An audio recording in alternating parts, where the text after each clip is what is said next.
అందరికీ నమస్కారం. ఈరోజు రాష్ట్రంలో ఏ విధంగా సంక్షోభం ఉందో కూడా అందరికీ తెలిసిన విషయమే.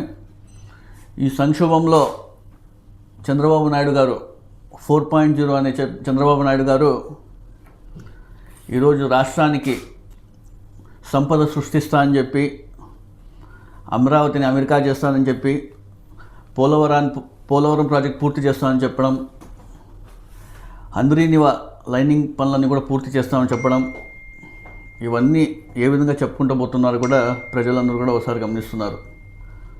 అదేవిధంగా సూపర్ 6 అని చెప్పి హామీలు ఇచ్చి దాదాపుగా సంవత్సరం గడువు అయిపోయికి వస్తుంది. 1 ఇయర్లో కూడా ఆయన చెప్పిన హామీలన్నీ కూడా ఈరోజు యువతకు కావచ్చు, మహిళలకు కావచ్చు, విద్యార్థులకు కావచ్చు, రైతులకు కావచ్చు, ఏ విధంగా ఆయన హామీలన్నీ నెరవేర్చినారో కూడా ఒకసారి ప్రజలందరూ కూడా అడిగితే చెప్తారు. ఈరోజు గ్రౌండ్ లెవెల్లో ప్రజలందరూ కూడా ఏ విధంగా ఇబ్బంది పడుతున్నారో, అదే జగన్మోహన్ రెడ్డి గారు ఉంటే ప్రతి నెల సంక్షేమ క్యాలెండర్ ప్రకారంగా ఆయన చెప్పిన హామీలు చెప్పిన విధానంగా క్రమం తప్పకుండా డీబీటీ ద్వారా ఏ విధంగా వారి ఖాతాలో జమ చేసిన గొప్ప నాయకుడు దేశ చరిత్రలోనే ఎవరైనా ఉన్నారంటే కూడా వైఎస్ జగన్మోహన్ రెడ్డి గారిని కూడా మీ అందరికీ తెలియజేస్తాను. ఏ విధంగా ఇబ్బంది పడుతున్నారు ప్రజలందరూ కూడా ఒకసారి గమనించాలి. చంద్రబాబు నాయుడు గారు వ్యాపారాలు లేక, డబ్బులు రొటేషన్ లేక ప్రజలందరూ కూడా వచ్చే నెల వస్తుందంటేనే భయపడుతున్నారు. ఇప్పుడు జూన్ నెల స్టార్ట్ అవుతుంది, పిల్లలకి ఫీజులు కట్టాలా, బుక్కులు తీసుకోవాలా, బ్యాగులు తీసుకోవాలా, ఏ విధంగా అని చెప్పి మేము అప్పులు చేసుకోవాలా అని చెప్పి భయపడే పరిస్థితి ఈరోజు రాష్ట్రంలో అన్నీ కూడా ఒకసారి గమనించాలి. గతంలో మనం చూసుకుంటే మే జూన్ నెల వస్తేనే అమ్మఒడి కానివ్వండి, మహిళలకు ఆసరా కానివ్వండి, రైతులకు సంబంధించి రైతులు రుణమాఫీ కానివ్వండి, అనేక సందర్భాల్లో ఆయన చెప్పిన హామీలను నెరవేర్చిన ఘనత గొప్ప నాయకుడు వైఎస్ జగన్మోహన్ రెడ్డి గారు. ఈరోజు మనం రాష్ట్రంలో చూసుకుంటే ఏ విధంగా పరిస్థితులు ఉన్నాయి కూడా ఒకసారి అందరూ గమనించాలి. కొద్ది రోజులు మనం చూసుకుంటే దేశంలో పెహల్గాం అటాక్ సందర్భంగా ఏ విధంగా అమాయకుల్ని వాళ్ళందరూ కూడా టెర్రరిస్టులు హతమార్చడం కూడా ఎంత దారుణమని కూడా మీ అందరికీ తెలియజేస్తున్నాను. అదేవిధంగా లాస్ట్ వీక్ నుంచి మనం చూసుకుంటే దేశవ్యాప్తంగా, ప్రపంచవ్యాప్తంగా ఇండియా పాకిస్తాన్ కాన్ఫ్లిక్ట్ సందర్భంగా ఎక్కడ చూసినా ఆ చర్చ జరగడం, అమాయకులు ప్రాణాలు పోతాయి అనే విధంగా ప్రతి ఇంట్లో, ప్రతి ఊర్లో, ప్రతి దేశంలో కూడా చర్చ జరుగుతున్న విషయం కూడా మనం చూస్తాం. కానీ మన రాష్ట్రంలో చూసుకుంటే ఈరోజు భారత రాజ్యాంగం నడుస్తుందా లేక రెడ్ బుక్ రాజ్యాంగం నడుస్తుందని కూడా ఒకసారి అందరూ గమనించాలి. మొన్నటి రోజుగా చూసుకుంటే ఎక్స్ ఎమ్మెల్యే, అదేవిధంగా ఎక్స్ హెల్త్ మంత్రి విడుదల రజనీ గారు అక్కడ లోకల్లో ఉన్నటువంటి వైఎస్ఆర్సీపీ నాయకులు ఏదో యాక్సిడెంట్ అయ్యి హాస్పిటల్ నుంచి ఇంటికి వచ్చినారు. అతన్ని పరామర్శించడానికి కోసం ఎక్స్ మంత్రి గారు వాళ్ళ అనుచరులందరూ కలిసి అతన్ని పరామర్శించి అక్కడ లోకల్ నాయకులతో, కార్యకర్తలతో అందరితో మాట్లాడి వెనక్కి వస్తుండే సందర్భంగా విడుదల రజనీ గారి అనుచరుడైనటువంటి శ్రీకాంత్ రెడ్డిని అరెస్ట్ చేయాలని చెప్పేసి హఠాత్తుగా అక్కడ ఉన్నటువంటి చిలుకలూరుపేట రూరల్ సిఐ సుబ్బారాయుడు గారు వచ్చి అక్కడ బండిని ఏ విధంగా ఉన్నట్టుండి ఒక క్రియేట్ చేసినారో యావత్ రాష్ట్రం కూడా ఈ వీడియో ఏ విధంగా వైరల్ అని కూడా మనం ఒకసారి గమనించాలి. విడుదల రజనీ గారు మీరు అరెస్ట్ చేస్తామంటున్నారు, ఎఫ్ఐఆర్ లేదా అరెస్ట్ వారెంట్ చూపించండి అని చెప్పి అడుగుతున్నా కూడా ఆమె గౌరవంగానే సిఏ గారు దాదాపుగా 20-30 సార్లు సిఏ గారు అంటున్నా కూడా ఒక మహిళా ఎక్స్ మంత్రి అని కూడా చూడకుండా ఆయన ఏ విధంగా వ్యవహరిస్తున్నారో విషయాలు కూడా మనం కూడా ఒకసారి గమనించాలి.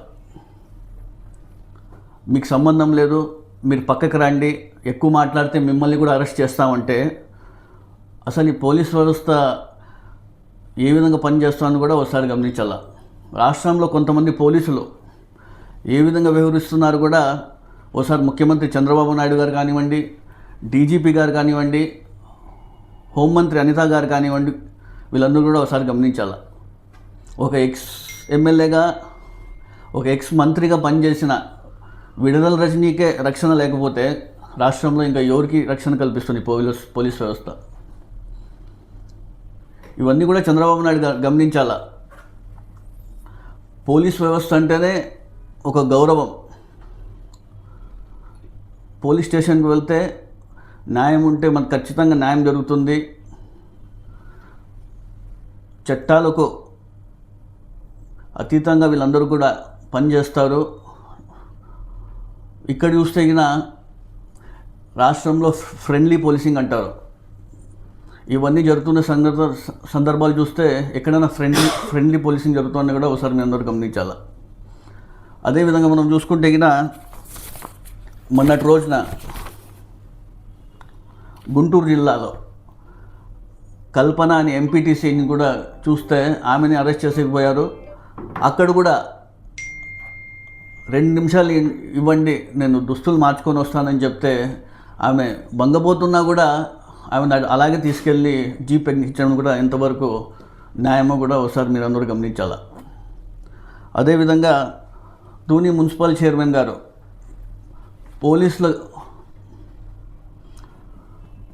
పోలీసుల వ్యవహారంతో ఆమె కూడా లాస్ట్కి ఆమె పదవికే రాజీనామా చేసిన సందర్భం కూడా మీరు అందరూ ఒకసారి గమనించాలి. పోలీస్ వ్యవస్థ ఎక్కడికి వెళ్తుంది, ఏ విధంగా వెళ్తుందో కూడా ఒకసారి ప్రతి ఒక్కరూ గమనించాలా. రాష్ట్రంలో ఇన్ని సంఘటనలు చోటు చేసుకుంటే చంద్రబాబు నాయుడు గారు కావచ్చు, డిప్యూటీ సీఎం పవన్ కళ్యాణ్ గారు కావచ్చు, లోకేష్ గారు కావచ్చు, అనిత గారు కావచ్చు, మీరు అందరూ కూడా ఎందుకు వీళ్ళపైన చర్యలు తీసుకోకపోవడం చాలా బాధాకరం కూడా మీ అందరికీ తెలియజేస్తున్నాను.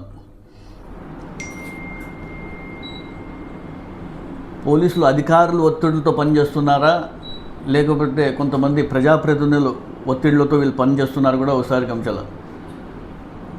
చట్టాన్ని వాళ్ళ చేతిలో తీసుకొని విరుద్ధంగా పనిచేస్తున్న వ్యవహారం ఈరోజు చూస్తుంటే చాలా బాధేస్తుంది. ఎవరైనా కూడా వైఎస్ఆర్సీపీ కార్యకర్తలు కావచ్చు, నాయకులు కావచ్చు,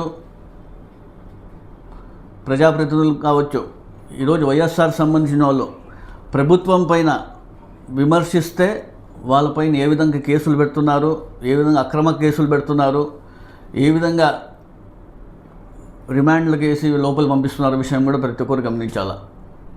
ప్రభుత్వం వైఫల్యాల్ని వైఎస్ఆర్సీపీ కార్యకర్తలు కానివ్వండి, నాయకులు కానివ్వండి, ప్రతి ఒక్కరూ ఎత్తి చూపిస్తాం. ప్రజల పక్షాన్ని మేము ఖచ్చితంగా ఉంటాం. మీరు ఏం చెప్పినా కూడా మేమందరం కూడా ఖచ్చితంగా ప్రజల వైపే ఉంటామని కూడా మీ అందరికి కూడా ఈ సందర్భంగా తెలియజేస్తున్నాను. ప్రజలకు ఇచ్చిన హామీలు మీరు నెరవేర్చుకోకుండా ఆ హామీలు మేము ఎత్తి చూపిస్తుంటే ఈరోజు దౌర్జన్యంగా వైఎస్ఆర్సీపీ కార్యకర్తలపైన, నాయకులపైన కూడా ఏ విధంగా ఇబ్బంది పెట్టి అనేక ఇబ్బందులు పెడుతున్నారు. కేసులు పెట్టడం, అక్రమ కేసులు పెట్టడం, సోషల్ మీడియాలో పోస్ట్ చేసినా వాడిని పట్టుకొచ్చి కేసు పెట్టడం, కేసు పెట్టిన తర్వాత జిల్లాకి తిప్పి వానికి ఏ విధంగా హింసిస్తున్నారు కూడా మీరందరూ కూడా ఒకసారి గమనించాలా. మీరు ఏం చేసినా కూడా వైఎస్ఆర్ కార్యకర్త, నాయకులు ఎవరు భయపడరు. ప్రజల వైపు ఉంటాం.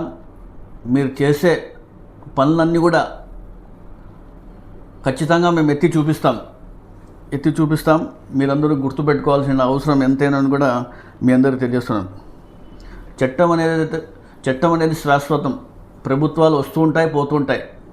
పోలీసులు కానివ్వండి, ఒకసారి వాళ్ళు ఉండొచ్చు అధికారంలో, ఒకసారి మేముంటాం. ఎవరు కూడా మీ పని మీరు చేసుకోకపోతే బాగుంటుందని కూడా పోలీసు వ్యవస్థని నేను తెలియజేస్తున్నాను. అదేవిధంగా చట్టాన్ని కాపాడాల్సిన పోలీసులే రాజకీయ ఒత్తిళ్లకు ఈరోజు ఇబ్బంది పెడుతున్నారంటే ఏ విధంగా పోలీసు వ్యవస్థ ఉందో కూడా మనమందరూ కూడా ఒకసారి గమనించాలా. ఖచ్చితంగా అక్కడ జరిగినటువంటి సంఘటన పైన సుబ్బారాయుడు సిఐ గారి పైన ముఖ్యమంత్రి చంద్రబాబు నాయుడు గారు వెంటనే అతనిపైన చర్యలు తీసుకోవాలని తెలియజేసుకుంటూ మేము డిమాండ్ చేస్తున్నాం.